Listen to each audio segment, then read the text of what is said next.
প্রিয় দর্শক, এটি তো আমরা সবাই জানি মহাদেব ত্রিদেব অর্থাৎ ব্রহ্মা বিষ্ণু মহেশের মধ্যে সবথেকে অধিক শক্তিশালী। আর এটি কারণ যে মহাদেবকে দেবাদিদেবও বলা হয়ে থাকে। এরকম মানা হয়ে থাকে ব্রহ্মা এবং বিষ্ণুজিকে ছাড়া বাকি সব দেবী দেবতারা তাকে তাদের আরাধ্য মনে করেন এবং তার পুজো করেন। কিন্তু প্রিয় দর্শক, আপনাদের কি কখনো এমন মনে হয়েছে কৈলাসবাসী মহাদেব যিনি সর্বদা ধ্যানে মগ্ন থাকেন, বাস্তবে তিনি কার ধ্যান করেন? আজকের এই ভিডিওতে আপনারা এই প্রশ্নের উত্তরই জানতে চলেছেন। আপনাদের কাছে অনুরোধ, ভিডিওটি শেষ পর্যন্ত অবশ্যই দেখবেন। নমস্কার প্রিয় দর্শক, আজব কাহিনীর নতুন একটি ভিডিওতে আপনাদের সবাইকে স্বাগত। আপনাদের কাছে একটি ছোট্ট অনুরোধ, এই চ্যানেলে নতুন হয়ে থাকলে চ্যানেলটিকে সাবস্ক্রাইব করতে ভুলবেন না। এই ঘটনার বর্ণনা পদ্ম পুরাণের উত্তরাখণ্ডে পাওয়া যায়। আপনারা দেখেছেন মহাদেব সর্বদা ধ্যানে মগ্ন হয়ে থাকেন। এরকম মান্যতা আছে ওই সময় তিনি তার আরাধ্য দেবের ধ্যান করেন।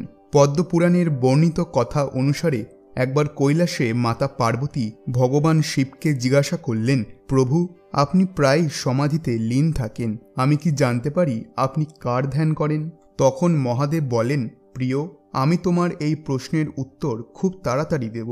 এরপর কিছু সময় কেটে যায়। একদিন মহাদেব বুদ্ধ কৌশিক ঋষির স্বপ্নে এলেন। স্বপ্নে তিনি ঋষিকে আদেশ দিলেন যে তুমি রামরক্ষা স্তোত্র লেখো। কিন্তু ঋষি কৌশিক একথা শুনে চিন্তায় পড়ে গেলেন, কারণ তিনি তা জানতেন না। তিনি স্বপ্নেই মহাদেবকে বললেন, প্রভু, আমায় মাফ করবেন, আমি রামরক্ষা স্তোত্র লিখতে অসমর্থ। তখন মহাদেব স্বপ্নেই সম্পূর্ণ রামরক্ষা স্তোত্র মুখে পড়ে শোনালেন। পরের দিনই বুদ্ধ কৌশিক ঋষি তা লিখে ফেললেন। এরপর ভগবান শিব মাতা পার্বতীকে বললেন, হে প্রিয়, আমি সবসময় রামনামই স্মরণ করি। এই শুনে মাতা পার্বতী বললেন, হে স্বামী, শ্রীরাম তো বিষ্ণুজির অবতার, তাহলে আপনি বিষ্ণুজির নাম স্মরণ না করে শ্রীরামের নামের স্মরণ কেন করেন?